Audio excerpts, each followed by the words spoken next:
Okay, so like this. So last week we had a class about history, against history, Yitzchok contra history, and I got a lot of feedback on it. And very interestingly, many Jews either liked it or hated it, but at least had something to say about it. And I don't remember what we said, but we're gonna have to continue and try to explain some things about it. Against historicism, right? Yeah, it's against historicism, right? So we have to explain that, and we have to try to see where we can get about this, or give more context or more history about this thing, and try to explain what exactly it is that we're trying to say and what exactly we're not trying to say. So what should we do? So let me first do a few definitions, and then we'll read some a little bit, if we could. The definition is like this. So because 3 pages? there's two, yeah, it's 3 sides. Two sheets, 3 pages. Okay. But we're only going to get to the first or the second, don't worry. The first thing is like this. Like we said, because people always come with counterexamples and things like, well, isn't either counterexamples? So what are the questions? Like against history, the kind of questions are either, well, didn't history actually happen? Like you're denying that it happened. Or you can get even like further with that and say, well, but objectively it happened in this way, or the reason for things are historically in this way. So you're coming and saying, I don't remember what my examples were last week, but like, you know, the real reason for playing dreidel is what? Was it about the dreidel? No, you didn't. I don't think you mentioned that. Whatever it is really because of like some mystical reason, and it's at least a real reason, or at least like possibly a real reason, just as much as the historical reason. And people say, well, that's not true. So that's one. Like another way of asking a question, or another way of asking the same question would be, well, and because I quoted Rambam, and someone wrote to me to say, yeah, but Rambam wrote that because he didn't have the real history that we have. So it's really a version of the same question, like the real, just repeating the same thing. Like it exists, and because it exists, then I'm just by default wrong because I claim that it doesn't exist. Right? So other questions like that? Yeah, so the answer is like I might have said last time, that the word history has a bunch of meanings. I made a list of 6 meanings. 5 actually. 5 in my, no, I didn't give it to you. I kept it to myself. I can give it to you if I actually edit it. But at least the 2 most important meanings, and we'll get to like another 2. The first 2 distinction that's important is, like I said, the story of the lady that I was listening to her course on stariography. And just like, you know, I told someone that Herodotus invented history, and then he was looking at me like I'm crazy, and it took me 2 minutes to realize, well, no, he didn't. Herodotus, yeah, invented history.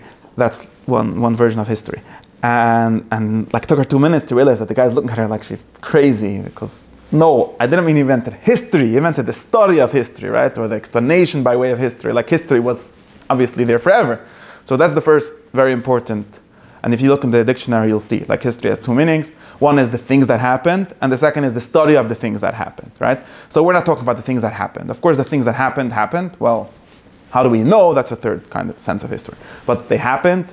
All the things that happened. That, like we call it first order history, or history in the first sense. And we're not denying that. We're only talking, no, we're not even speaking about that. We're speaking only about the study of history. Now, the study of history can then again be divided into at least 2 different things, right? One is, well, 3 different things. One is, we could call it like the epistemology of history, like the question that most people start asking when you say this, like, okay, so it happened, or we're studying that it happened. How do we know that it happened? How do we know that it happened that way?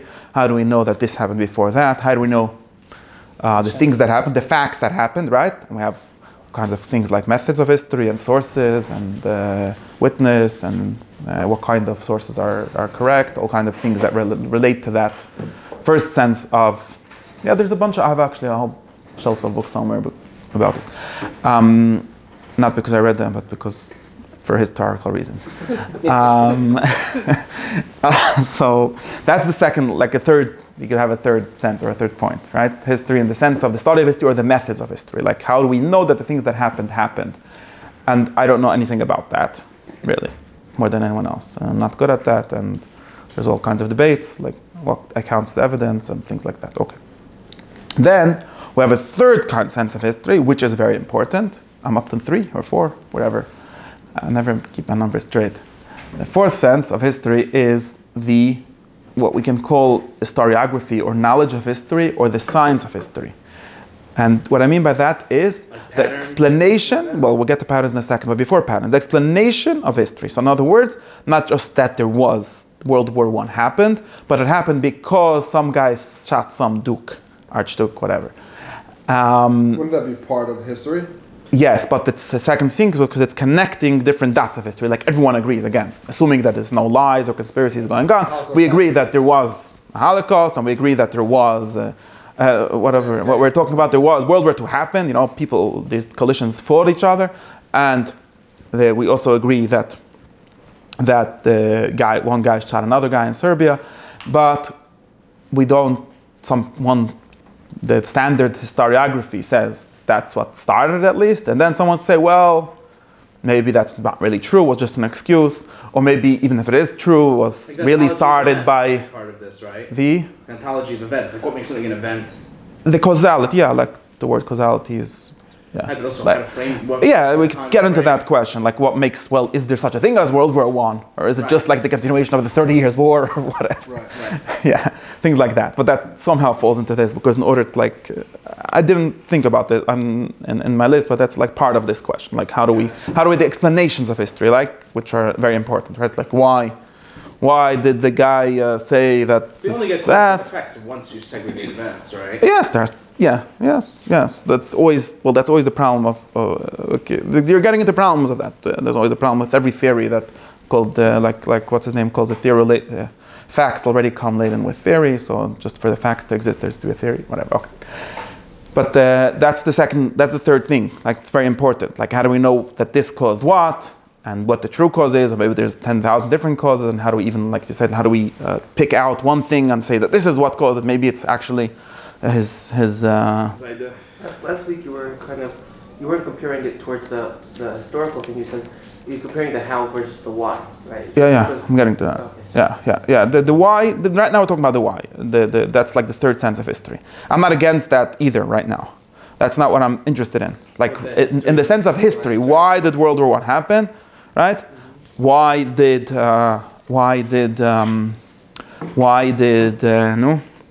whatever? So why should the archduke?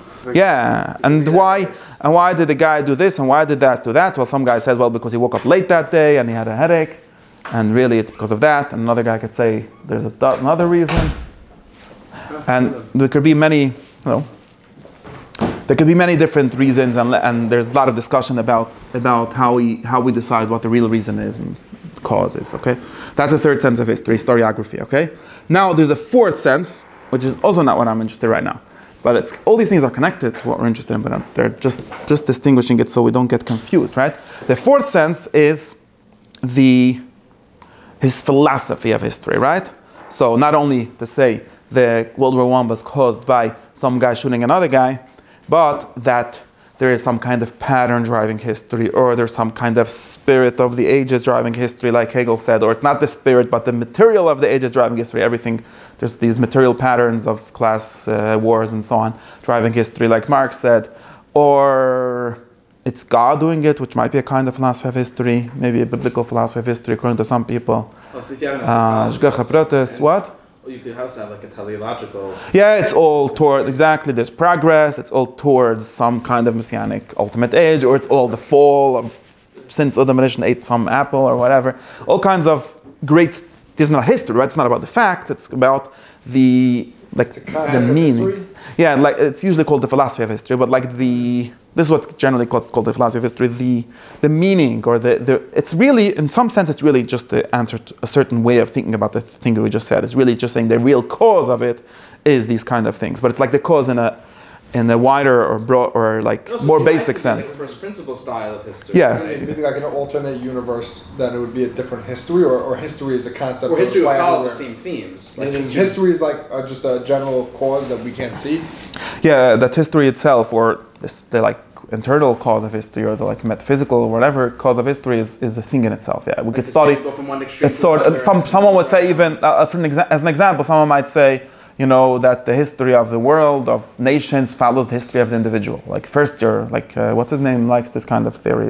No, the stages theory of Ken Wilber. Okay, first you're a baby, and the world was once all nations were babies, and that's sort of like a theory of history, right? The philosophy of history, and that's why people were babyish, and then they were teenagerish, and then they're gonna die, or I don't know, they're gonna go to live forever and gonna whatever the exact theory is. These are like it's really a Even sort the of idea of progress in history. yeah, progress is something like this if you think of it in this way, yes. But these are like it's like the next level of the previous thing, really, the next level. Meaning, if you were to take a group of people, sorry for interrupting, I don't know how the class works, so I'm allowed to talk. Try, see what happens. If let's say, for example, you would take a group of people, you'd isolate them on like an island, and they didn't have previous history to the rest of the world. So then it would affect them, or you're saying then they wouldn't be affected as well? Yeah, that's an interesting question. But probably according to the people that have like real philosophies of histories, yes, they try to make it less contingent. They would try to say that in some sense the patterns will happen to them also. Like, they also have like How would periods that of make war and sense, peace. Is it true? That's a guess. Maybe How would it's that make sense? Meaning, like, what is that? What is that? It's What is that patterns- thing of it's same history patterns they're as referring stats, to that would affect them? So let's say the idea that there's Because wars and maybe- peace, right? That every maybe there's society different has- cycles that. That's not a history. That's the human nature. Then I'm saying that's not a. Yeah, there's something in the human nature taken as a whole, taken as not just one person, but like groups of people or entire societies. Meaning, so that has to do with history of humanity, or that's just humanity? The history of humanity, yes. And like you could have a Darwinist theory, like evolutionary kind of theory, where the stronger people always win. These are all would be philosophies of history. Or you could have there's many theories that talk like there's a question: can you predict things? Then you can predict the next step because this is like contention of the Marxist historical, scientific historical materialism and so on. We know what's going to happen next, and then somehow maybe we have to do it, or maybe we don't. Whatever, all these complications. Okay, that's another thing. But again, all these things, although the last thing that we discussed sort of takes us out of the Olam Hazeh, takes us out of the things like the objects of history, like the people and the actors and things like that, because it's almost like saying there's like a very abstract form, or the angel of history people talk about. There's a famous painting by someone, the angel of history. Anyways, that's all very nice things. What we are interested in is something that's obviously connected to all these things, but is a separate thing. It's a fifth thing, and it's what people call also a word that has a bunch of people claiming it, but what is sometimes called historicism. Okay, and historicism is a very different claim, of course, connected to all these claims. But the main claim, or the main interesting claim, is that history is all the thing that ultimately explains everything else, or everything else human. And since everything that we know, or that we heard of, or that we can live is human, so ultimately makes history the basic science. Yes. Yes, that's the extreme version of it, okay? We only talk about extreme versions of things, so we could clearly talk about them. And we can have all kind of shudders, like, maybe we could have this, maybe that, that's not interesting. You always have to talk to the extremists. It doesn't have to be a form of materialism, just to be clear. No, I'm not, because you could have a materialist theory of this and say that at basis it's material. And you could have just the opposite idealist theory of this, where it say that at basis it's ideas.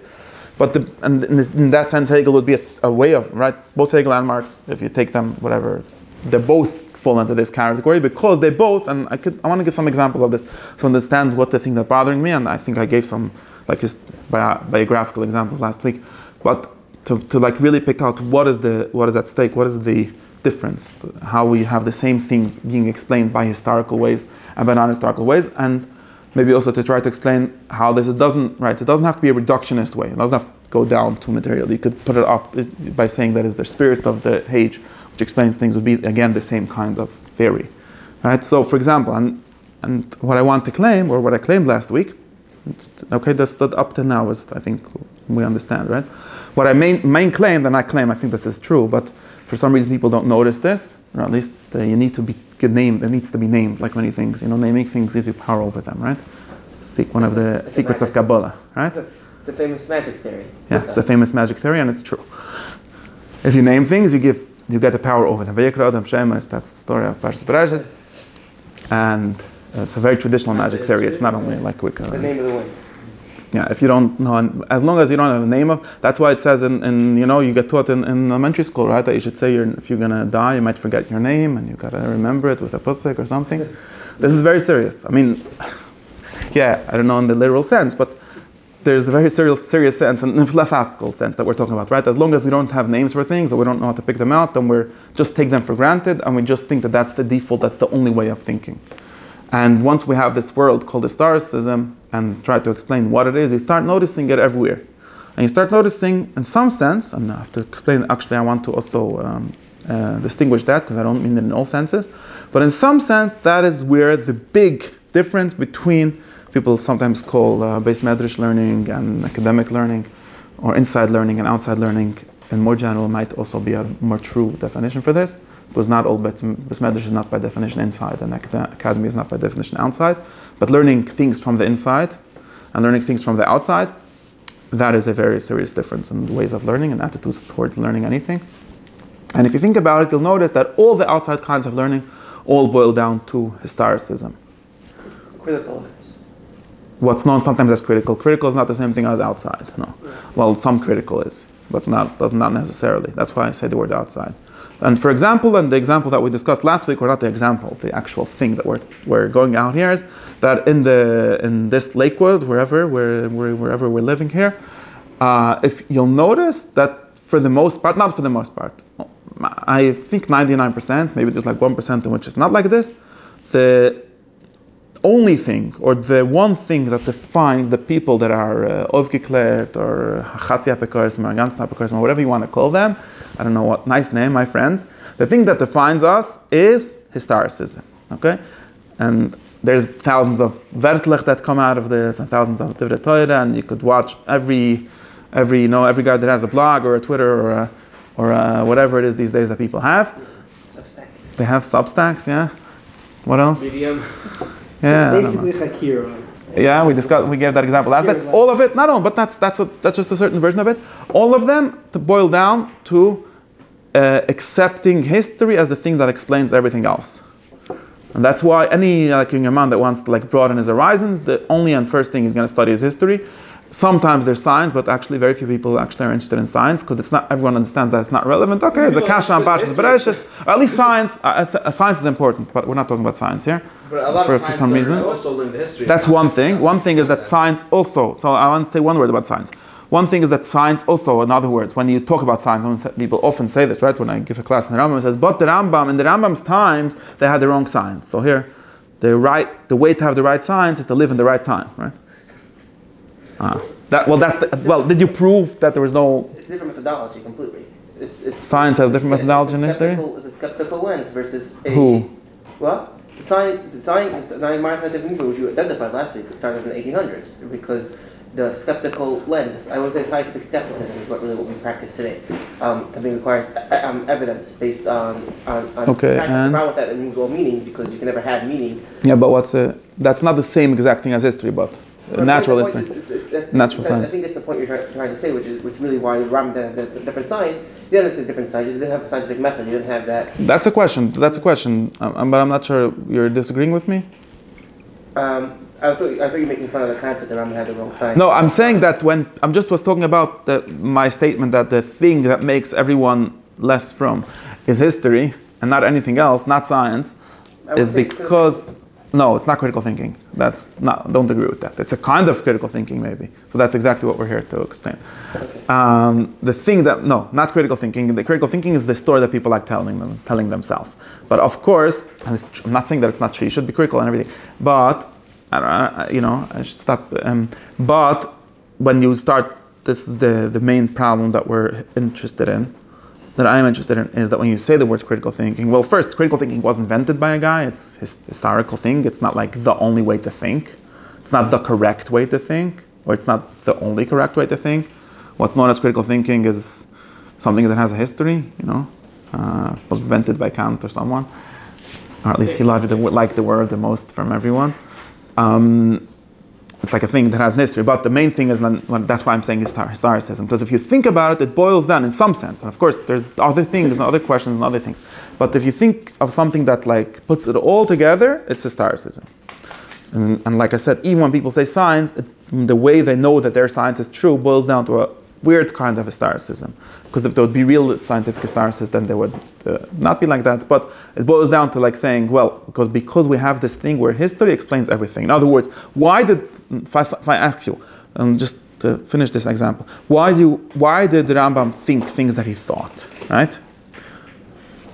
The wrong science, let's assume that we know that they're wrong. Okay, the wrong science things that he thought. He thought that, what was the thing that he thought? Okay. Foods are unhealthy. Whatever, let's say. Okay, I don't even know that. I don't even, whatever. See, Don't tell me nutrition science. So do we Nobody knows that. misunderstand Yeah, but who said maybe it's true? do we misunderstand the explanatory intention of like whatever? I'm saying, is that also contextualized in terms of like? Yeah, for sure. But I have to get to that. I have to get to that. Yeah, from people are also historicists for sure. They're just the wrong kind. But I have to get that. Wait, let me just finish the thing with science. The thing with science is that people usually do what they say, and if I ask him, right? I'm just going to say this as a side note because if you have to actually get into it, it will get complicated. But if you, for the most part, and especially of historical knowledge, but it's true also for scientific knowledge, if you say, okay, so the Rambam said something about the amount of, something. Honestly, I can't think of an example that's uncomplicatedly wrong. But okay, that's just because I'm so crazy. But The Rambam says the sun is 355. yeah, whatever, okay. And it's really a little different amount. Yeah. So, and you say, well, okay, but he lived in those times, and those times they didn't know. In other words, if I ask you, okay, so how do you know that the sun that's the wrongest number? Nobody actually went and figured it out themselves, right? This so-called vaunted critical thinking, which says you have to find everything out for yourself. You didn't really do that, right? Well, you can say, I believe the consensus, whatever. So we're just back to believing testimony, like the old people, right? But the real thing, the real thing where everyone, not for now, the real thing that everyone is, at the end of the day, says, in other words, how do you explain the Rambam, right? How do you know that what you know, we can get that. But the way you explain the Rambam always boils down to, well, he was in a certain period. And therefore, I don't really have to explain him, right? In other words, if you would be thinking scientifically, you would say, well, there's a reason to think this. He made a mistake because this and that. But people don't usually say that, or don't immediately say that, or they take a shortcut and say, well, I know he's wrong because he was so long ago. And there's even like things that are actually right, although they were so long ago, and people don't realize that because of this bias. But that's like a secondary problem. The main thing is I'm trying to say that at the end of the day, it all boils down to knowing the history. Okay?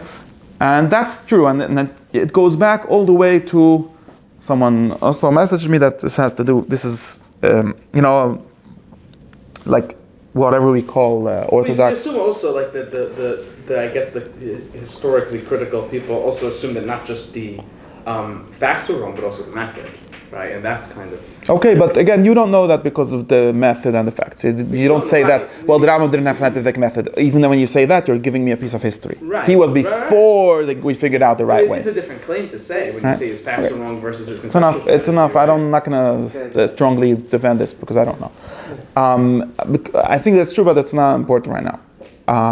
What I need to say is just that it's also true, I'm just trying to make a very broad claim, as broad as I can, for the historical relevance of this historicism thing taking over the world, especially the Jewish world, right? Again, you want to talk about science, you could have a separate discussion about science, you could have a separate discussion maybe about 2.5 other things, but in the most part, and science is not really a threat, because you could always say to Ritzim, okay, if they didn't know, as long as you're, no, I'm serious, it's not a real, I don't think anyone really thinks it's a threat. There's certain concepts that are a threat, but it's not a real threat. The real threat is history.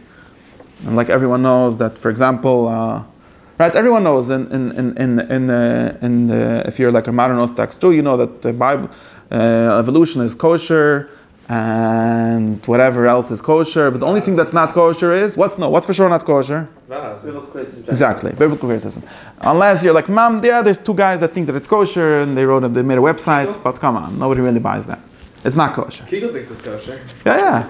No, he actually doesn't. That's actually not true. Kegel is actually a guy that understands this something of what I'm saying, and he doesn't think it's kosher. Those three they try to think it's kosher. Kegel actually doesn't think it's kosher, but whatever. I don't think this is side notes. Let's not get stuck. He actually doesn't understand that the whole this is based on a different way of thinking, and therefore, as a religious man, is not a Bible critic. Okay, but at least as far as I understood what he said. Now, so this is important. So it turns out that this is the thing. And if you actually like go back a little bit in history, you'll notice that this is the thing, and that's why like the big fights that it's fine. The big fights that like so-called orthodoxy or whatever is called proto-orthodoxy or Haredi against the non-orthodox people boil down to history. Now, People call this literally historical Jews. That's who? conservative. Conservatism is definitely a kind of historical view. Of course, some of orthodoxy also turns out to be a contra-historical view, which is not helping me. I'm trying not for that either. But in a very big sense, in some sense not. Like the Chassam Sofer, like I was reminded this morning by a friend, Chassam Sofer, who's coming with his famous slogan, and he understood himself as making this a slogan, just so don't make a mistake, as Chodesh Hashem Min HaTorah. Right? Nothing new is true. This is a very explicit attack on historicism. Being new things, or not, in some sense. In the broader sense, he very much doesn't want to see himself historically, doesn't want to see his tradition historically, and doesn't want to be part of this whole game. Although I'm not sure if he has the language to get out of it, but you could see that this is the thing that bothers him. And that's why you see people, of course, this is also why people become very actionistic. Like the Chazon Ish very famously says, like, he talks about the amount of years the Persian Empire existed and says, well, this is the first thing that caused Eden to become Frey. I'm not interested in playing this game again. And if that's the exact, if I remember correctly, that's the language that he says in one of his letters.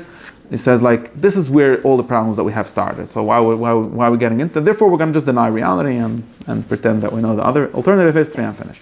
That's a solution, of course. But but we can at least find this be the biggest. He's right. I think it is right that this is the kind of things that started everything. The Maral's fight with Azari Di Rossi is all about this, and so on. Okay, and much more. Okay. Also about the same question in some sense, but it turns out to be about a historical view of the world, historicism. Yeah.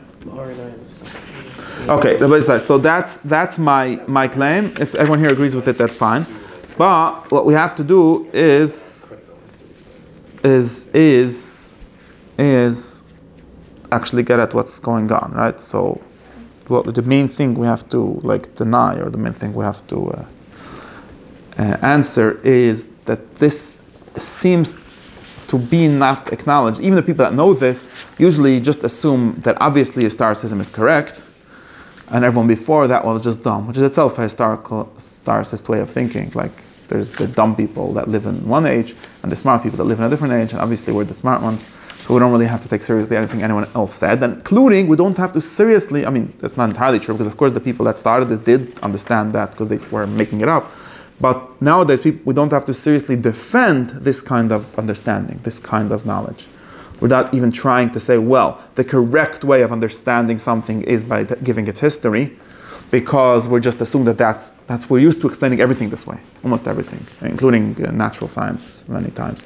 So we don't think that there's anything to defend here. And then when we're faced by me trying to say, well, wait, people before this thought that it's useless history, doesn't teach us anything. It's a good way to spend your time if you're interested, if you're curious, but not more than that. As long as it's not Lashon Hara, it's questionable. But as long as that, if it's about Goyim or whatever, it's a fine way to spend your time, but not much more than that. Maybe you could sometimes learn something from good examples and learn how to not be bad examples. That's the extent of what the value of history is. And people think, well, there's something wrong with this, so it's not taken seriously. It's so much not taken seriously. Yeah, you disagree? I strongly disagree with you, claims, but it's not my share, it's your share. But I want to ask one thing is bothering me, because you said you're making a broad claim, but I think you're contrasting two different points of historicism, which I think, right, the first is that the cause of it is because of historical context, meaning the reason why, for example, say Mitzvah A and Torah, Mitzvah B and Torah, it came as a result of historical context, and this is some reason which poses a potential religious challenge. I don't really understand it, but let's assume it does. Let's assume whatever it is, Yibam came from a certain historical context, so therefore maybe we shouldn't keep it nowadays, or whatever it is. But that's the one part we're talking historicism. I think the bigger issue is the historicism that contradicts our known religious beliefs, which you're. I'm getting. Okay. You're ignoring that issue. Like, for example, right, if we assume that Torah was written Moshe Rabbeinu and you say X was written later, right? That's the issue. Isn't the historicism question? It's the fact that we may be privy to. Yes, wait a second. I'll get to all of that, but in very complicated ways. Okay. Wait. I understand, but I'm not up to that. I'm not talking about that. Well, I want to say where am I up to in my story? Okay. I'm just gonna finish one point, and I'm gonna answer you. Let me. I should try to keep to something. Where's that? I'm going to have. Yeah. Okay. Yeah. Well, but until now, I just said that, besides for saying that it's a very broad thing, I also said that I want to understand the thing itself, which most people just take for granted. Okay, and why I'm saying this, I'm gonna answer. There was another one of my list of things that I have to deny that I'm saying. I deny that I care about what is a threat to Judaism. I don't care about that at all. It can be threatened. It can be not threatened. Let it fend for itself. Okay, I'm not its defender or its destroyer. I'm not playing that game at all. I don't care. Okay? Totally don't care. And I'm can't emphasize this enough. Chas v'shalom, I don't care, but I don't care. What I mean to say is that that's a very bad way of learning. Okay? You can't learn under threat. Right? Of any side, right? This is not studying under the threat of under duress. Like my friend Stol used to say from Rabbi Zilberman, and Uri Zohar said the story, I think, that he came to Zilberman and he's like, let's disagree if there's a God, and he gave a Torah, and well, I feel like he's just trying to convince me because of this and because of that. So he said, look, first let's take off our kapuch. I'll take off my kippah, you take off yours. Let's talk like normal people. Okay, if we figured out that we should wear a couple, then we could put it back on. But why is this? Okay, so that's the first condition. And I mean this very seriously and this is something that you have to work through. You have to live through. I can't get anyone to this place of not worrying about that. But I want to understand things. That is one thing, the only thing that I want to do. Understand everything, or maybe the most important things first, or maybe figuring out what the most important things are. Okay, but I want to understand things. I don't want to defend some kind of thing. I don't want to anything. I already put those things on the side. I'm a very pure, naive, simple Jew. I do whatever my father did. I'm finished. Not because of any philosophy, not because of any reason, and shine. Now I don't have to defend it. Okay, I'm not trying to be a sophisticated Jew. Not trying to be a Jew that's a good Jew for the atheists. That we could have a discussion. Me, Rabbi Zaks, and Richard Dawkins. I don't want to have any discussion with Richard Dawkins. Not interested in any of this. Those are very nice political things to do, but not my job. Okay, I want to know the truth in a very free way. Okay, not because I'm a chacham. You're not thinking freely. You're doing what you're good, and I'm doing what I could. Okay, not you, people that don't do that. Okay, so I'm just studying. This is really very important. So that's why I'm even hesitant. Even when I say these stories, well, this is the thing that threatened the Chumsa. If I'm just giving you nice stories, I don't know if I believe them. I don't care who wins in that fight. It's not important to me. It might make differences to me, but it's not what I'm not fighting that fight in any side of it. Okay, very important. And I also understand myself as not being on any side of that fight in a serious way, because what I said, I don't know. I am against history, and therefore, and this is important, we have to understand this, because this is also one of the causes of historicism. Okay, religion it's religion's fault, or Protestant religion's fault, like everything else. I don't think things are because of religion, or at least the other claim, right? What we have to do really is make space. What I'm really my goal in this class, and as long as I can, I'll get it done. I will get it done. What we have to do, what our goal is, to make space for a ahistorical understanding. Okay. Now, of course, there's ahistorical Jews. They're next door. That's not an understanding. That's very nice. But maybe I might be thankful for them for preserving, in some sense, a ahistorical spirit. That's very nice. That's true and whatever, but that's politics and sociology, whatever. Not my discussion today. But what I really want to we should at least, and this is what I'm trying to do in all my classes on ancient thought and old-fashioned thought, we need to at least think that it's a real thing. Like at least maybe, I don't know for sure, maybe it's not the only one, maybe there's other ways of doing it, but at least there should be such an option. At least we should take it seriously. Right? We should at least have the respect for the ancients to say that they're wrong. Unlike the historicist people who don't even respect them enough to say that they're wrong. because they're just in the wrong time. So it's not you that's wrong. I'm not even have to argue with you. I understand, like it's like, right, like all kinds of psychologies. Like I understand why you're saying this, so I'm not even talking to you, right? I don't take you seriously, right? Because you're just the projecting. Okay, then don't talk to me. But maybe you're a good psychologist, but you're not my friend. I'm not talking to you. You're not taking me seriously, right? I think that there's, the FBI is after me. Well, you're crazy. Okay, so you're not talking with me. Maybe I might be crazy, but that's not a way to deal with human beings as human beings. It's a way to deal with crazy people. Maybe that's a different discussion. But it's not a way to deal with non-crazy people. So that's my main contention always, what I call a menes chacham. Menes chacham just means that the previous people were not crazy. They were wrong, but not crazy. Very big difference between being wrong and being crazy. And a very big difference between, and this is also like the big thing, which historicism, what I'm calling now historicism, is really, because it's a very serious theory. And it really says that we know the reason why everyone else ever thought what they thought. And it's history. Or at least we have the method. We don't know the specific reason, but we have the method. And this frees us from having to think what they thought, from having to read. I give you an example. A very beautiful example that happened yesterday. For example, there was a Yid on a certain website to change his names all the time. And he said that there's a shtickler Ramak that talks about when the Zohar was discovered and so on. And he claimed that the Ramak said that the Zohar was discovered in his time. Okay, so there's like three theories now. One theory said that Reb Shimon wrote it. Another theory said that Rabbi Delion wrote. Another theory said, well, that Reb Shimon wrote it, and the other theory says Reb Shimon wrote it and was discovered in the 13th century. And he said it was discovered in the 16th century. As Lowy hat gesucht Ayid of Twitter, whatever, X, whatever they call themselves. Okay, and he proved this, he said, because the Ramak says that, and there's a way to read the piece that he read, the way that he read it. I'm not, like, he didn't just make it up. He misread it, but there's a way to read it. And the reasoning that he had was because, I don't know why I'm giving you this whole story, don't get confused by it, but the reasoning is just an example, just to show you that this happens every day. The reasoning that he had was because the Ramak said that the Zohar said, the Tikkun Zohar said that this book has to be revealed or discovered in the times of Mashiach.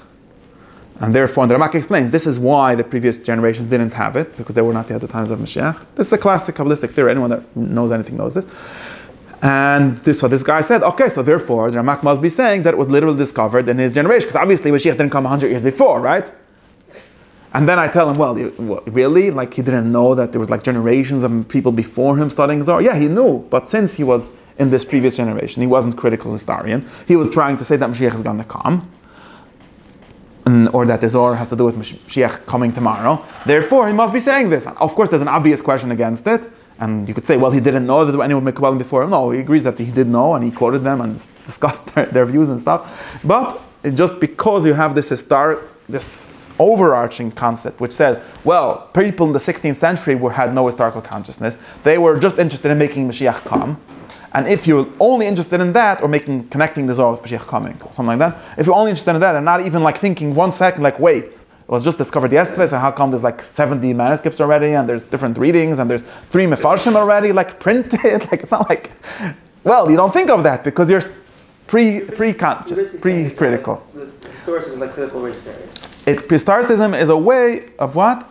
Yeah, it's like, exactly. It's an example of, it's called, people sometimes call this hermeneutics of suspicion, right? Or it's a way of explaining people by not taking what they say seriously, because, and this is, I'm not saying that this is an illegitimate theory for every case. There might be some cases where it works, but it's just a way in intellectual studies and in reading people, it's always a way that makes you not actually read the guy's arguments, or actually read what the guy says. And very often it even goes one step further, like in this example, assuming you agree with me because I gave my side of the story. But even, and then actually I read Ramak, and 3 pages later he says the Zohar was discovered 200 years ago, okay? So just to be clear, there's no Havamina, this guy is right. He just didn't even read, like, whatever, I just did a search, and Ezra Chachman, I'm not such a big goan that knows all the pieces, but I knew that he must talk about this more, and I saw that it says openly. Okay, not a question, but I'm just saying, this even causes you to interpret the people you're reading in a wrong way. In other words, you make them more wrong than they need to be. Assuming that he made some mistake, okay, we could agree that he made some mistake, but he didn't make this specific mistake, but you're just adding a mistake, so you never took him seriously. And in yeshiva, right, this is always the criticism of yeshiva, well, you're being anachronistic. You're fanfaring, you're giving the guy all kinds of ways out of the mistakes that he made. but that might be sometimes happening, but also the opposite thing happens, because we have this like overarching theory that explains why people before last week all made mistakes, so that doesn't, then we don't even have to explain them, right? We can get things like this happen with all kinds of... Isn't it the opposite in the Jewish world, where like you're saying people these days don't understand anything and only they understand? Yes, the opposite happens, but at least that's maybe there's like a middle way here. I don't know. What? I think you're taking. I'm taking things more radical than he always. No, it's not extreme example. It's a random example that happened yesterday or 2 days ago. I don't think. I could give you much, but okay, whatever. You have to come to like another 100 classes to meet up to me defending Aristotle's physics. And you'll see that the reason people think that he's wrong is just because they don't read him carefully. I'm not the one that says this. There are serious people that wrote books that say this. At least I take that as a serious option. I'm very serious. Of course, would be hard to build a rocket based on that and so on. But he's not as wrong as you think. And also, he also himself knows the problems in his theory much more than you think. And he's not just being some dumb dogmatic Aristotelian. Maybe there were such people. But that's not Aristotle's stuff. And also many, like the Rambam was very conscious of the scientific problems and the theories that he believed or took as true. So these like theories of like people once upon a time were dumb is just not true. And the same thing, this like over-staricization causes you not only to, I don't have to argue that. That's not my share today. That's just something else that happens. If you read enough Plato, you learn that they don't take you very seriously either. And they don't? Say Plato, like at least some like definitely hyper-modern. I mean, Gorgias, right? Most political opinions that people... Yeah, they had all of them already. Yeah, they had all of them already, almost all of them, yeah. That's also true. Like, very few things were actually discovered recently. Some things in the physical sciences, but also that's overrated somewhat, but that's another shmiz. Point is, yes, but this is all... and again, I want to do this for this actual thing, right? I want to do this for the place of history in understanding life, in understanding humans, and understanding the world. And I want to say, and this is the important thing, this was my plan to share today. Up until now, we were just moving away obstacles, and I hope I moved away enough of them. There might be a few more. I actually had a list somewhere of things that I have to deny. I think I finished the list, and I can't find it now in my notes, so it's somewhere. Anyway, there's too many notes. I don't know. Point is, now what I want to do in the serious way is try to show that precisely this. In other words, we have this story, and this is it's very important. We have this story that things can be explained historically and should be, right? And that's at least there's such an opinion. Like you said, there's more radical versions of it and less radical versions of it. But that many of the things we do boil down to that. I wanted to give another example, but I'm going to skip it for now. And we think two things. There's two things that we are taught to think, right? Two things that we're brainwashed into. Not even just by reading anything, because everything assumes this. You don't have to find anyone saying explicitly. One is that basically you're a prisoner of your time. Who? Because everything you read has this assumption. You become that. Yeah, in that sense, the Stoicism is true. You're alive today. Yeah, that was on my list of denying how I'm using history to undermine history, but I can't. Okay, next time. Point. I know that was on the list of my things to deny. I forgot. Okay, now what I wanted to say is like this: that we have this one thing. Either that one thing people often say, and it's so weird. There's like all these quotes, and it's very important. I want to take them very seriously. There's quotes, not quotes, right? There are serious statements by the Kadmoina philosopher, Aristotle, possibly Plato also, but Aristotle very explicitly, denying the value of history, at least in some sense. And to the extent that almost everyone nowadays that I read discussing this is like Mamish trying to save them. Like all the Chassidim of Aristotle, what they go on and saying is, no, the Rebbe didn't Mamish say that we don't do history. Himself knew history. It was not like some Amoris that never read history. No, but you're just making up society and some nekuda. That's what almost everyone is doing, and people have done it for the Rambam. Also, the Rambam has several statements like Mamish making fun of history, or taking it very not seriously. And a few people that I read said, I've read someone quoting Abraham Geiger saying this, so the Rambam has this thing about Arab history. So, of course, the Arabs are a bunch of liars. That's why you shouldn't read their histories. But like if the Rambam would have me writing the true history, of course he would say you should read it. Okay, this is an example of a bad way of explaining a previous writer, right? Because you're assuming that he shares your preconceptions. Or you just say, okay, so that's one thing, like they didn't have critical history, we have all these like ideas of sources and primary sources and things, as if nobody thought. It's true, and this is complicated, but you have to not take this too seriously. Like, it doesn't seem to be reasonable that nobody thought of the idea of proving something by asking more witnesses or by finding the sources and things like that. It's not like some major chiddush that you need to be the Vilna Gaon to figure out. I mean, come on. The Vilna Gaon, by the way, makes the same mistake in Halacha. So I also think that before nobody thought of reading Gemara. Like, come on. Is it that he's also a historicist or modernist, at least in some ways. Is it that? Okay, wait, let me say. That's one thing. And the second thing, even stronger, that people think that historicism was invented by us. Like this idea that we should explain everything by recourse to context and history was invented in the 18th century or whenever, and people just never thought of the idea, and that's why they didn't have it. If they would have thought of it, so both these two things. Well, they didn't know that you could connect the facts in a way that makes history explain thought or human everything. Or they didn't have the correct facts, and we have them because we're much later, so we have them. And the other thought is that they didn't have the philosophy. They never thought of the idea that history can be an explanation of human events, or of even more than human events, human thoughts, things like that, okay? These are two things that you would think. it's part of the issue that I mean, it seems like historicists, I don't know what they're called, basically, like they think they're doing something different, and in reality they're just taking logic and applying it to history. So why wouldn't the people who did logic apply it to history? LMI, there's a reason behind. I'm not sure about logic. I'm not sure. I know historians. I know what you mean. I know what you mean, but I have to go say something else. I don't know. I don't know if it's logic. That's why. It's a kind of logic. So anyways, what I want to very clearly explain something very simple. To me, it's very simple. For some reason, most of the Jews that I read didn't realize this. There are some people that realize it. Something very simple, which is that Aristotle and the Rambam, the two people that I know somewhat, I'm sure there are many other people in their generations, absolutely knew of the theories, people explaining everything by history. They actually were people since the times of ever doing this, at least to some extent. Herodotus is sort of an example. He mostly disbelieves anything that's not historical causality. In some sense, I may be making a broad statement and so on. And the Rambam definitely read books that were in his times. There were many Arab historians and even historiographers. There were some famous people that he should have even known, like lived on his block. I forgot the guy's name, that wrote like famous books to explain everything by history. The Rambam himself, people say in some sense, explained many things by history, so he obviously knew, which is wrong. But people read him that way, so in other words, of course he can construct a story based on historical sources and things. It's not like something that we invented now. Okay? And that's not why they thought that history was mostly a waste of time.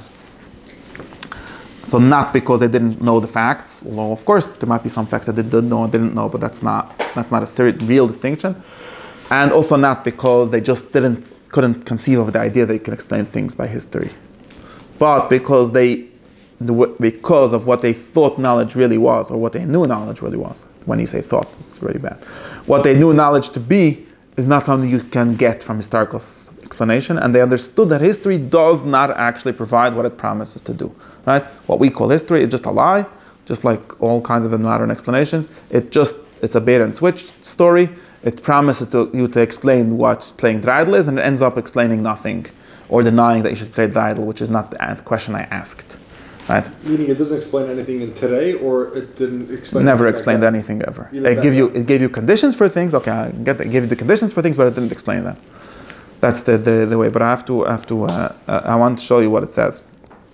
So I want to tell you. So the most important source is Aristotle. Aristotle wrote a book called the Poetics, and Poetics is his book on literature, right? On books, on storybooks. It's not really a philosophical book in some sense.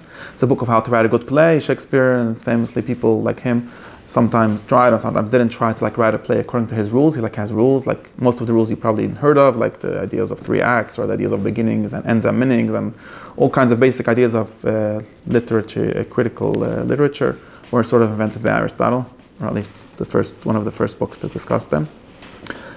And he talks about how you should write poetry and what poetry is. Okay, in poetry here he's talking about tragedy. There's supposed to be a part of the book about comedy.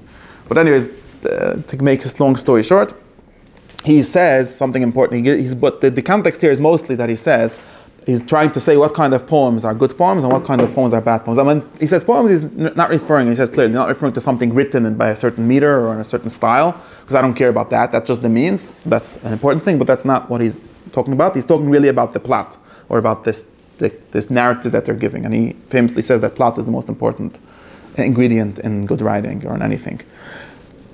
See, it wasn't that long before Aristotle that people thought that poems were the best way to transmit information, period. No. But he's not talking about this, because he explicitly says, and a little before this, that Empedocles wrote science and poetry. And that's still science, not so. No? Yeah, and laws, you could write laws, but that's just the way of remembering things. That's not the point. He's not referring to this. He's not talking about this now. He's talking about, like I said, he's talking about the plot, or the idea, the story, the narrative that the poem is trying to get. And there's different kinds of narratives, corresponding to different kinds of stories or actions that happen. No, the word poem doesn't mean poem. That's just the mistranslation. Poems includes all the word poem in Greek means something like writing, something we would call a writer is a poet. And not just maybe there's, like you say, historically the poets are first, but prose is poetics includes prose here. Okay. It's not about poetics. It's about writing, you could say. Maybe literally making. I've read people say that the word should be translated making.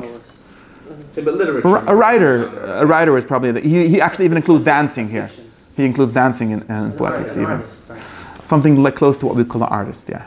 Well, the problem is that he has a different word. All these things are confusing because he calls artist something else. But yeah, something includes all kinds of ways. His definition for poetry is like the Platonic definition. All kinds of ways of representing or mimicking something that happened in another way, right? You're not being Alexander the Great, but you're presenting him either in a dance or in a song or in a story or whatever it is. Okay. And then he says something important. Okay, and he says. And so one of the things that right before this, he said that there were some people that wrote biographies. They were poets, and they wrote something called, I forgot, they had a name, like they gave the name of a famous person, like a hero. And they wrote a poem about his life. And Aristotle's big claim here is that that's not a poem. Nicht begeder poem. It's not Hilchis poetry, Hilchis writing, really, right? Why? Because there's no unity in it. There's no story. A person's life is not a story. It's just he was born, and then the next year it's a chronicle. Sometimes people call it, right? This happened, and then that happened, and then that happened. That's not a story. A story has to have a connection between its parts. It needs to be one whole story. Like first he had a problem, and then he solved the problem. That's a story. First he went to school, and then he went there. That's not a story. But adding that's just a bunch. Is not a sufficiently unifying person. Exactly. It says this explicitly. Just being the same person, a person is not a thing. Yeah. For some reason it's weird because biographies are basically that. Yeah. So he's being against biographies. Like biographies, but you can understand what he's saying. Like not necessarily. What? You have the Reformation book? Well, it's just that's just a list of anecdotes. And like article biographies don't even try to like give a list of things they did. But he's like, even if you say first he did that and then he did that and then he did that, that's not a book. That's, of course, people write biographies, sometimes write biographies as a story. You say, well, he was growing up and he had this problem and then he figured it out. Yeah, a lot of like biography writing is trying to make something that's not a story into a story. But that's his like big criticism. Okay, and then he says something further. He says, from this we could see that the point of a poet is not to tell us what happened. Because what happened is just he went to school and he woke up and he ate pizza and he went to the bathroom and all kinds of things. That's not what the poet is there to do. But you would say he's trying to say a story. But what's the point of saying? What's the difference? If you would ask something like this, okay, so just a list of facts or a list of things that happened isn't interesting, right? It's boring. Okay, he might be actually saying this because he starts off by saying that we write poetry because people like it. People go to the theater; they don't go to lists of facts. Right, people don't write books about other people's constipation, right? They write books about things that they find. Right. So, but like you could make the claim. I saw someone making the claim. There's just this whole book is just real about what people like, and therefore it's not really interesting. Okay, but assuming that there's something more, he says something much more interesting than that. He says a poet's point is not to tell us what happened, but to tell us what could happen. Either what usually happens or what always happens. Probably or inevitably just means what always happens. In other words, given a certain kind of person or a certain beginning, this is what will necessarily happen. Or given a certain kind of person, a brave person, a wild person, a smart, dumb person, things like that, this is what could happen. In other words, a poet, someone that writes good stories, this is like, you know what this is? Elie Wiesel, right? Or people famously, like, they liked it, like, I was told a story that the Satmar Rebbe came called Elie Wiesel and told them they were both from Sighet. Elie Wiesel was from Satmar Rebbe's town. And he told them, I heard you write fiction long enough to write stories that never happen. He said, no, I write stories that always happen. Stories that are true, they once happen. My stories, they always happen. In other words, they exemplify something. They teach you something. That's the main thing. But this goes back to Aristotle, this point, that a poet is not someone that writes what happened. It's to tell us what could have happened. In other words, what happens given a certain beginning situation or given a certain kind of person. Studying history accomplishes the same thing as writing yourself book, right? Wait. But this is really not history. This is something like narrative or poetry. That's why he says it before that Homer, for example, and Homer is like his example of like a good poet. Homer says, well, I'm forgetting what he said about what I wanted to tell you. He says Homer never says all the stories that happen to a person, right? His stories start in medias res, right? They always start in the middle of an action almost. Like they don't even say, like, how did the war begin? He doesn't care. He's giving you one story of how the hero had a problem and solved it or something like that. He's not interested even in explaining the Trojan War. He's not even interested in saying you what happened. He doesn't give you all kind of, never says the same story twice. That's another way of saying it. Like if the same story would happen twice, he only say it once. Well, we could say it because he got bored. In other words, yes, exactly. You would get bored, but also because it wouldn't teach us anything. You wouldn't know it, you wouldn't enjoy it. That's also true. But by the way, I said before that there's two, like, you could say that's only what people enjoy, but really he says that people enjoy it because it teaches them something. Because he's a big believer in basic human motivations as really being good. So in some sense, so like he says, the reason people go to the theater is because they like learning. This is one of his proofs that all men like to learn. And you say, no, I don't like to learn like the movies. Well, so you like learning things that movies teach you. Okay, now I'll teach you something better, but it's still teaching you. And a movie that just lists of facts, nobody goes to, because that's not actually learning. See, very different than what sometimes modern people think that learning is getting lists of facts. And that's what people, and then he says, people like sometimes say history is boring, because sometimes history is taught as lists of dates and facts, and that's history. Aristotle also thinks that that's history. That's very boring. In other words, it doesn't teach you anything. Boring is just another way if I didn't learn anything. So therefore, a historian is not about telling you what happened. A poet is not about telling you what happened. He goes further and says, if you write a good poem, you don't have to like use names of people that existed, or you don't have to use real names. First make the story and then put any name. Who cares who it happened to? Makes no difference when it happened, who it happened to. These are things that happen all the time by human nature, right? You're teaching something about human nature, like this kind of person. He calls it a poetic universal. There's like different kinds of persons, like us. You could like different types, and this kind of person will probably have these kind of challenges, will probably have these kind of problems. It's archetypes, yes, kind of archetypes, and therefore that's what you should do. And he said, like he says, used to be people thought that you have to write poems on the lives of famous people, and then they realized you could just make up any name. It doesn't make any difference who it happened to. It doesn't even make a difference that it happened. It doesn't have to happen. He like sees it as understanding what a poet's job is, as not caring if his stories happen. Sometimes you base it on a historical event or something that's in tradition, and sometimes not. It doesn't make a difference. And he says, and he explicitly talks about history here. He says the difference between a historian and a poet, and here he means historian in our sense, because historia in Greek could mean more than that, but here it means literally historian, is not that one writes prose and one writes verse, right? Because people say, well, Herodotus writes prose and Homer writes verse, so that's the difference. It doesn't make a difference. He could write prose and he could write verse. They're still doing something else. They're doing something different, besides for them using a different medium. And the difference is that one tells what happened, the other tells what might happen. And then he goes on, this is the important line that everyone that talks about this quotes. Says, this is why poetry is something more scientific, or maybe you could translate it's more philosophic, more of knowledge, that's the word, and serious than history. It's more elevated. Serious, I think is the word, something like more noble. It's higher than history. Poetry is better than history, okay? This is Aristotle's shit. As Aristotle, poetry is better than history. In other words, Homer is better than Herodotus. Not because Homer is, but this is very important. This is almost like what I said, that stories that start in the Tanakh are more important than stories that are in Josephus, right? And assuming the Tanakh we could read as poetry, and Josephus as history. Well, Josephus is definitely doing history. If the Tanakh is poetry or history, that's something you could debate, but at least I'm pretty sure that it was always read as poetry and not as history. In his sense of poetry, right? Not poetry that rhymes, doesn't rhyme most of the time, but poetry in the sense that it tells us what, like Josephus says, the Lowy says what could happen, not what happened or what will happen, right? It's all about finding rules or generalizations or universal things. So that's what it says, because poetry tells to general truth, while history says particular facts and explains. I mean, a certain type of man will do or say, either most of the time or all the time. Okay, so that's... But it has to be true, meaning you can't just make something up. It has to be true. What has to be true? Meaning the idea of a poem is that it's actual truth. Meaning, for example, if I just make something up that's completely not true, and it's exactly like science fiction or fiction that's unrealistic. Then it's not. Right. It has to be a kind. And turns out, for example, it turns out I'm now thinking about this. It turns out that you can't like use the gods getting involved. If that's something that doesn't happen, then you could do it in history if it happens, but it's not poetry. Homer is full of the gods.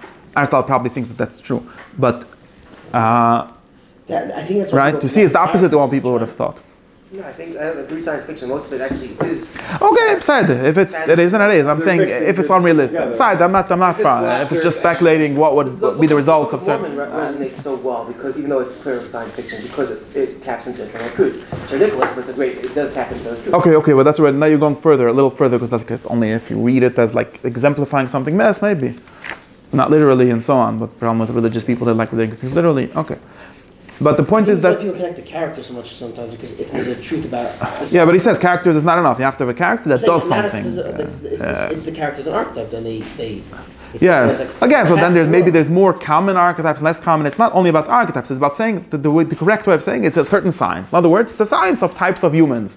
There's a type of human that tends or always like that's the probable and necessary. That's not always a science. Science is only about things that always happen. Like every time you drop a ball, it falls. Not every time you make a joke, you taunt a person that likes to get mad, he gets mad. Sometimes he gets mad, sometimes he pinked today, he didn't get mad. Okay, so it's only a likely story, right? It's only human dies to save other people. That's what we had a young book yesterday because of that. Because? Because human likes to die to save other people. Yes. Right, and that's why it's so resonant because it's a human. Yes. That's why Harry Potter repeat that the theme because it dies to save other people. Yeah. But it's not, so this is important. In other words, you can't disprove it, or it's not interesting to disprove it by saying that it didn't happen. Because what I'm trying to get at something very important, but don't take me as like giving this like apologetic. Oh, the stories of the Tanakh didn't happen, but it could have happened. Because it teaches us a history and it connects like you're doing for the Book of Mormon, okay? Again, if it would be published as a fiction novel, that's different. But if it's published, then it's just a liar, right? Or at least some kind of liar, right? If unless it was really true and the Malach Morani came, then I don't have proof that it didn't happen. But what I'm trying to get at is something different. I'm trying to get at is that, again, back to what we're saying, that there's something called knowing. The reason why, like I was saying, even the reason why we enjoy theater and movies and stories is because we want to know things. And obviously, I have to understand that at least some facts. What happened is not the same thing as knowledge. And the real way of saying it is, of course, it's knowledge because it happened at least once. So at least it's possible to happen. So we learned something important that it could happen if it happened once, right? Something that happened once could happen, at least once, right? But I can't know this because unless I generalize it, right? But if it's only the point, if the focus is that it happened once, then that's called a particular. Then it's just talking about a specific person and a specific time. Of course, you could read this as poetically, right, if you want, because everything that happened in reality must be able to happen in some sense. Although it's not clear if that's always true. You have to have like a good theory of causality and all kind of things. But the point is that if you read it, if it's about what happened once, then that's sort of not knowledge. Because particulars, wait. I don't know that. No, you have to remember. No, wait. But you have to remember that this is very important. Why? No, because you have to remember there's a criticism of poetry that goes further than this, right? Plato famously said we should not read any poetry, right? But why? And well, he has a different way of saying it, but the Aristotelian way of saying it would be to say that all poetry is necessarily about particulars, right? Because nobody writes a film that goes like, if there is a certain kind of guy, and then it does this kind of thing, then this kind of result tends to sometimes happen. Nobody would go to that film, right? There might be a psychology class that people will go to, but that's not a poem, right? Obviously, poems need concrete characters. They always work only through specifics, right? So, and you could have this criticism. You say, oh, it's totally not scientific, so therefore nobody should. He's not doing that because he's saying that it does if it's a good poem. If it's just someone that's just telling you a list of stuff that happened, then it's not teaching you anything. Especially if you don't connect the facts one to another, like he's criticizing, like we said, biography or different kinds of stories that are not really, don't have a beginning and a middle and an end, that don't like have a unity, that don't add up to anything more than the parts, then you don't learn anything. Although it's true facts, right? And you could learn something from it possibly, but you don't, because that's not the story you're telling me. If I just give you a list of facts of what chronicles what happened, all these things, assuming that they're true, all these things could teach you something, but you're not doing that. So then the criticism is true. But if you made it into a story, then you're already like in an intermediate step between that and real science. Real science is very dry. It's just knowing the rules or just knowing the universals. He wouldn't say rules. Rules is a modern word. But universals, like the kinds, right? But Poetry is something in between. It's a poetic, it's often called a poetic universal. It's using this, it's a type of guy, but it's a real guy, right? Or at least you have to give it a name, right? If you never give it a name, like you just call it X and Y, nobody will come to the film either. It has to have a name, it has to have sometime, maybe even like the Rambam sometimes says, you might even have to add a bunch of superfluous parts, right? Aristotle doesn't say this, but this is part of the Rambam's analysis of Meshulam, famously. You might have to add a bunch of superfluous parts, like you have to give him a backstory. Why? Because people don't like read the get. You say, there's a guy. Well, where did he come from? What was his name? What kind of pants? He has to wear pants. Well, is it relevant to the story that he's wearing pants? No, but just for different reasons you have to wear it. So you have to make it into a nice story. You have to, if it's a film, you have to add some kind of love story into it. Otherwise, nobody goes to it. All kind of random things that you have to do. But the point is still you're teaching something. You made out of these lists of facts, you made some kind of teachable thing. You made a universal. That's the important thing. Right? And this is why it's like a philosophical point, right? And the philosophical point that goes all the way down or up or back, wherever you want to describe it, to what knowledge is. That knowledge is always of universals, at least of probable things, preferably of necessary things, right? And to the extent that the poetry gets close to that, of course, it's not like it's not science, it's not physical science or metaphysical science, but it's close to that is good. And to the extent that history, and the way he says it, and he explicitly says Herodotus. Although Herodotus is giving causality, Herodotus' whole book supposedly, and this is like something that the people debate, supposedly the whole book is explaining the Persian-Greek wars. I'm going to explain why this happened. Right? There is a beginning and a middle and an end to his story. But Aristotle thinks that because it's just something that happened once, the way he says the story, it's just something that happened, right? Just something that happened once, I'm not learning anything from it. It's a nice story that happened once. If you would make it into a fake story and say, well, there's a kind of person called Greeks and another kind of person called Persians, and sometimes they get into a conflict because of the kinds of person that they are, which is what tragedy does, always. All tragedies have this kind of conflict. Then it would be interesting. And maybe Herodotus is trying to do this. He doesn't seem to believe that it works when he does that. But that would be something that we could learn. But history, in the sense of just lists of facts, are nice. It can be interesting. Trivia, trivia. What we call trivia, the main use of trivia is to win trivia games. Doesn't have any other use for life. And this is the real thing. So this is, at least we could have this in our head. And this is what causes the Rambam to say that history books are good if you're the Kohen Gadol Yom Kippur at night and you want to not fall asleep, or you're Chashvairish, then you could read them. See? That's the one time. What? Yeah, it's questionable if it's to fall asleep or not to fall asleep. But Chashvairish was trying, maybe he was not trying to fall asleep. I don't know. But it's noticeable that the act of reading a history book is mentioned in the Bible once. And it's a guy that couldn't fall asleep and he was bored. That's what it was. I said this title already once. Yeah, in a different way. Yeah, so that's the important thing. And this is actually the thing that matter in science denies, because they do think that science can be of particulars, and that's why everything changes. But this is the first thing. Okay, that's enough for today. I could, let's pull the questions, or more questions.